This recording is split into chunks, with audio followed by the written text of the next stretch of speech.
கர்த்தருடைய பரிசுத்த நாமத்துக்கு சோத்திரம். இந்த நாள் தியானத்துக்கு ஆண்டவர் தந்த சங்கீதம் 29ஆம் சங்கீதம் 11ஆம் வசனம். 29ஆம் சங்கீதம் 11ஆம் வசனம்.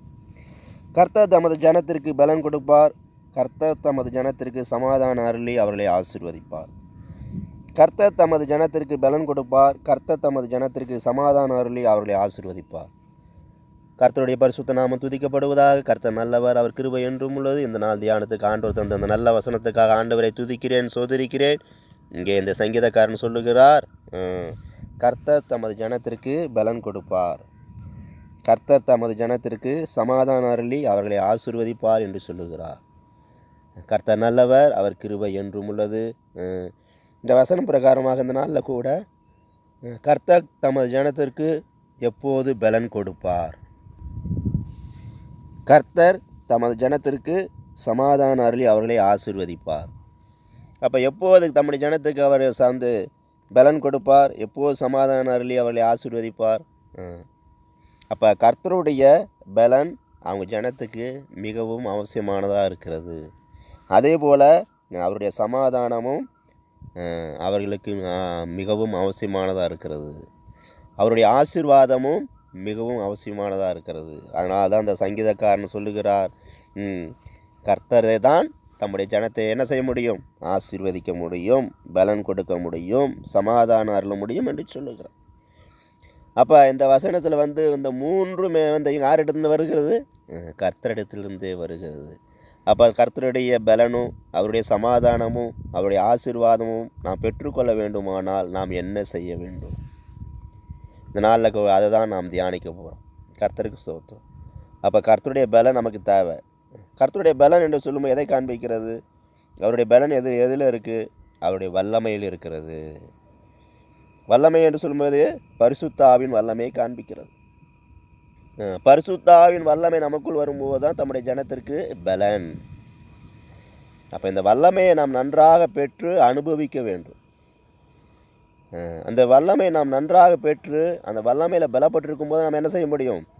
சத்துருவை எதிர்க்க முடியும், சத்துருவை ஜெயிக்க முடியும், பிசாசன் கிரிகளை அழிக்க முடியும்.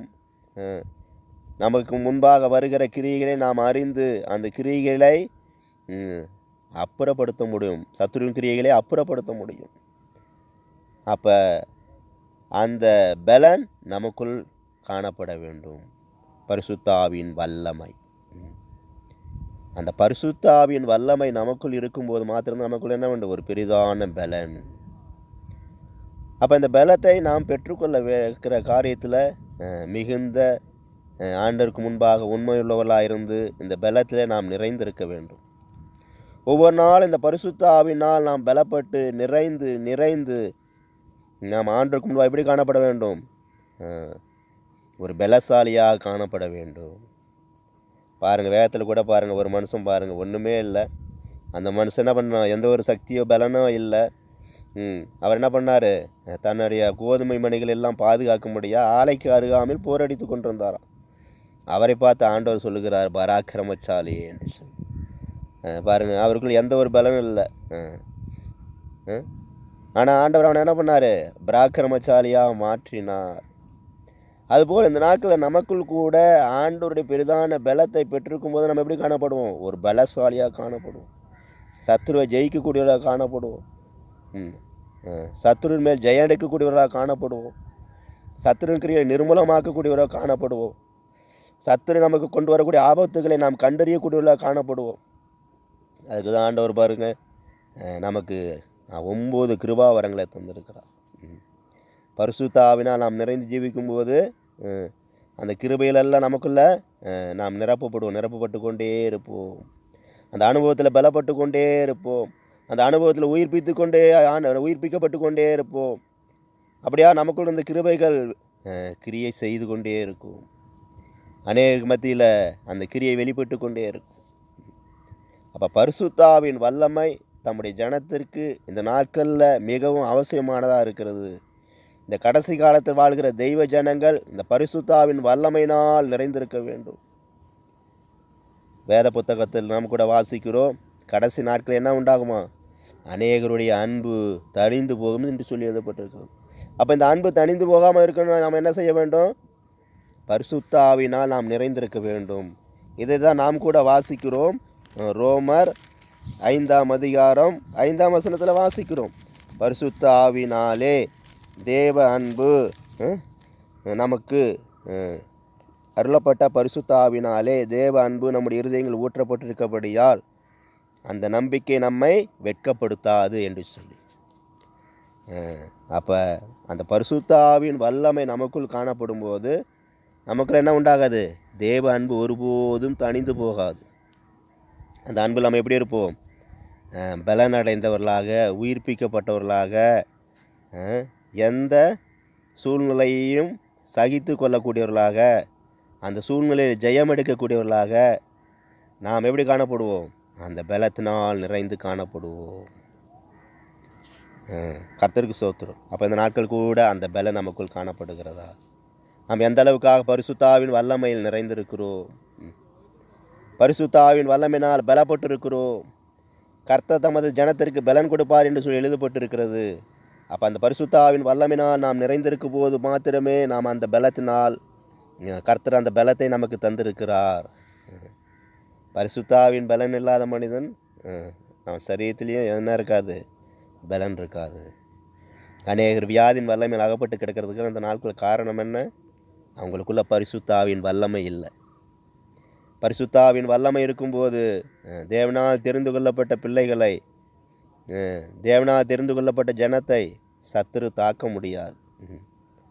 தேவனுடைய பெரிதான பலன் அவர்களை ஒவ்வொரு நாளும் பலப்படுத்தி உயிர்ப்பித்து கொண்டே இருக்கும். அவர்களை நடத்தி கொண்டே இருக்கும். அவர்கள் செய்ய வேண்டியதை அந்தந்த நாளில் செய்யத்தக்கதாக அந்த பரிசுத்த ஆவியின் வல்லமை அவர்களுக்கு உதவி செய்து கொண்டே இருக்கும். எனக்கு பிரியமான சகோதரனே, சகோதரி, இந்த நாளில் கூட தேவ வல்லமை உனக்குள் எந்த அளவுக்கு காணப்படுகிறது? தேவ வல்லமையினால் பலப்பட்ட ஒரு ஜீவியை நீ செய்து கொண்டிருக்கிறாயா? தேவ வல்லமை உனக்குள் காணப்படாமல் ஒரு பலவீனமான பாண்டமாக இந்த நாளில் காணப்படுகிறாயா? உன்னை நீயே ஆராய்ந்து பார், உன்னை நீயே சோதித்து பார். தேவ வல்லமையினால் பலப்பட்டிருக்கும் போது தான் அது உனக்கு ஆசீர்வாதத்தை கொண்டு வரும். ஆவிக்குரிய வாழ்க்கையில் முன்னேற்றத்தை கொண்டு வரும். வேதத்தின் ரகசியங்களை வேதத்தின் ரகசியத்தின் வெளிப்பாடுகளை பெற்றுக்கொள்ள அது உனக்கு உதவி செய்யும். கர்த்தருக்கு ஸ்தோத்திரம். அந்த பரிசுத்த ஆவியின் வல்லமை இருக்கும்போது தான் நீ மற்றவர்களை சந்திக்க முடியும். மற்றவர்களுக்கு ஆண்டவருடைய வார்த்தை சொல்லும்போது அந்த வார்த்தை அவர்களை சந்தித்து அவர்களை விடுவிக்கும். இந்த நாளில் கூட நாம் எப்படி காணப்படுகிறோம்? அப்போ இந்த நாட்களில் கூட அந்த பெரிதான பலனை பெற்று ஜீவிக்க நாம் கூட தெய்வ சந்நிதியில் அதிகமாக காணப்படுவோம். அப்போது நிச்சயமாகவே ஆண்டவர் அந்த பெரிதான பலத்தினால் வல்லமையினால் நிறைத்து நம்மை நடத்துவார். கர்த்தர் தமது ஜனத்துக்கு பலன் கொடுப்பார் என்கிற அந்த வார்த்தை நமக்குள் நிறைவேறும். தேவனுடைய பெரிதான பலத்தினால் நிறைந்தவர்களாக நாம் ஆண்டவருக்கென்று கிரியை செய்வோம், கனி கொடுப்போம். அடுத்தபடியாக சொல்லப்பட்டிருக்கு, தமது ஜனத்திற்கு சமாதான அருளி அவர்களை ஆசீர்வதிப்பார். அப்போ இந்த பெரிதான சமாதானம் எதிர்ந்து வருது? பரிசுத்த ஆவியின் வல்லமையினாலே நாம் பெற்றுக்கொள்கிறோம். அப்போ அநேகருக்குள்ளே அவ்வப்போது சமாதானம் குறைந்து போகும். நல்ல சமாதானத்தோடு இருப்பார்கள். திடீர்னு அவங்களுக்குள்ள என்ன உண்டாயிரும்? சமாதானம் இல்லா சூழ்நிலை உண்டாயிரும். அது காரணம் என்ன? அவங்க அந்த பரிசுத்த ஆவியின் வல்லமையை பெற்றிருந்தாலும் அந்த வல்லமையில் என்ன பண்ணுறதில்ல? புதுப்பிப்பது இல்லை. தினந்தோறும் ஆவிக்குள்ளாகி தேவ வல்லமை பலப்பட்டு தங்களை புதுப்பித்து கொள்ள வேண்டும். தேவனோடு அதில் ஐக்கியத்தை புதுப்பித்து கொள்ள வேண்டும். ஒரு புதிய அனுபவத்தை, புதிய ஆவியானவரை, அந்த நாளுக்கு தேவையான ஆவியான ஆவியின் வல்லமை பெற்றுக்கொள்ள வேண்டும். அப்படியாக அந்த வல்லமையை பெறாமல் தடையாக காணப்படும் போது அவங்களுக்குள்ள என்ன உண்டாகும்? சமாதானம் குறையும், ஆசீர்வாதம் குறையும். இப்போ இந்த ரெண்டு காரியத்தில் உண்மையாக இருக்கும்போது அவங்களுக்கு என்ன உண்டாகும்?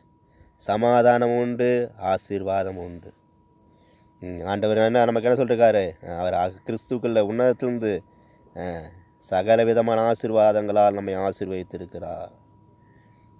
அந்த ஆசீர்வாதத்தில் என்ன இருக்குது? சமாதானம் இருக்குது.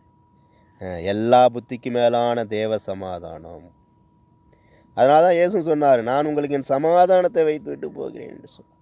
இப்போ பரிசுத்த ஆவியின் வல்லமையினால் நாம் நிறைந்து ஜீவிக்கும் அந்த பெரிதான சமாதானம் நமக்குள் நிறைந்திருக்கும். இந்த பெரிதான சமாதானத்தை அனுபவித்தபடியால் நான் சங்கீதக்காரன் சொல்லுகிறார், நான் சமாதானத்தோடு படுத்துக்கொண்டு நித்திரை செய்வேன். கர்த்தாவே, நீர் ஒருவரே என்னை சுகமாய் தங்க பண்ணுகிறீர் என்று சொல்லி சங்கீதங்கள் புஸ்தகம் 4ஆம் சங்கீதம் 8ஆம் வசனத்தில் வாசிக்கிறோம். இந்த நாட்கள் கூட நாம் சமாதானத்தோடு நித்திரை செய்கிறோமா? நாம் சுகமாக ஆண்டவர் நம்மை தங்க பண்ணுகிறாரா? நமக்குள்ள தேவனுடைய பிரதான வெளியேறிய சமாதானம் காணப்படுகிறதா? சமாதானத்தின் தேவன் தாமே நம்மோடு கூட இருக்கிறாரா என்பதை எல்லாம் அந்த நாளில் கூட நாம் சிந்தித்து பார்ப்போம், ஆராய்ந்து பார்ப்போம். நாம் தேவனுடைய பிரதான பரிசுத்தாவின் வல்லமை காணப்படும் போது நிச்சயமாகவே நமக்குள்ள அந்த பெரிதான சமாதானம் காணப்படும். அவருடைய பெரிதான ஆசீர்வாதம் நமக்குள் காணப்படும். அடுத்தபடியாக இந்த பலத்தையும் சமாதானத்தையும் ஆசீர்வாதத்தையும் பெற்றுக்கொள்ள என்ன செய்ய வேண்டும்? நாம் அவருடைய சத்தத்தை கவனமாய் கேட்க வேண்டும். அவருடைய சத்தத்தில் என்ன இருக்குது? வல்லமை உள்ளது. அவருடைய சத்தத்தில் மகத்துவம் உள்ளது. அப்போ கர்த்தருடைய சத்தத்தின் வல்லமையை மகத்துவத்தை நாம் நன்றாக அறிந்திருக்கும் போது நமக்குள்ள என்ன காணப்படும்? ஆண்டவருடைய பலன் காணப்படும், சமாதானம் காணப்படும், ஆசீர்வாதம் காணப்படும். அதனால் அந்த நாளில் கூட நம்ம முழுவதுமாக தேவனுடைய கரத்தில் தாழ்த்துவோம். அப்படியாக நாம் கூட தேவனுக்குள் காணப்படும் போது, அவருடைய வல்லமை மகத்துவத்தை அறிந்திருக்கும் போது, நாம் அவருக்கு மகிமை வல்லமையும் செலுத்தும் போது ஆண்டவருடைய பலனும் சமாதானமும் ஆசீர்வாதம் நமக்குள்ளிருந்து நம்ம நடத்தி கொண்டே இருக்கும். கர்த்தருக்கு ஸ்தோத்திரம். அதனால் அந்த நாளில் கூட நம்ம முழுவதுமாக ஒப்பு கொடுப்போம். அவர் பெரிதான வல்லமைக்கு முன்பாக எந்த ஒரு சக்தியும் நிற்கவே முடியாது. அந்த பரிசுத்தாவின் வல்லமைக்கு முன்பாக அந்த வல்லமை தான் நம்மை மறுரூபமாக்குகிற வல்லமை, நம்ம உயிர்ப்பிக்கிற வல்லமை. கர்த்தருக்கு ஸ்தோத்திரம். அப்போ இந்த அனுபவங்கள்லாம் நாம் பெற்று ஜீவிக்க நம்ம ஒப்படைப்போம். கர்த்தர் தாமே இந்த வசனங்களாக நம்ம ஒவ்வொரு ஆசீர்வதிப்பாராக. ஜெபிக்கலாம். கிருபையும் சிநேகம் நிறைந்த நல்ல தெய்வமே துதிக்கிறோம். இந்த நாளில் கூட நீ எங்களோடு பேசிய நல்ல வார்த்தைகளுக்காக ஸ்தோத்திரம்.